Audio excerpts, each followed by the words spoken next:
Hi, I'm Nathan Sniadecki, and with me today is Wesley Legant and Ravi Desai and Mike Yang, and we are from Chen's lab here at the University of Pennsylvania.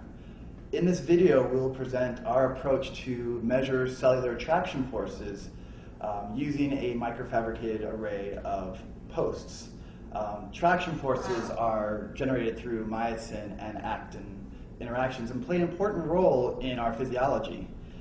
During development, they enable cells to move from one location to the next in order to form the early structures of our tissue.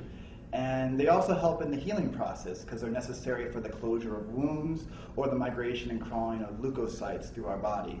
But unfortunately, these same forces can be detrimental to our health in the case of cancer metastasis or vascular growth towards a tumor. So there are very few methods which one can actually measure these traction forces in a quantitative way, and especially at the micro and nanoscale of individual cells.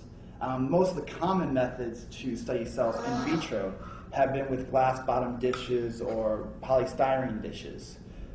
But these are very rigid substrates, and they do not allow us to actually physically measure the traction forces and the deformations that a cell causes. And so it's been very difficult to understand the underlying mechanisms of traction forces without some kind of physical readout. And so in Chen's lab, we have a technique that allows us to overcome these limitations. Our method is based on a vertical array of flexible cantilevers, the stiffness and size scale of which are such that individual cells will spread across multiple cantilevers and deflect them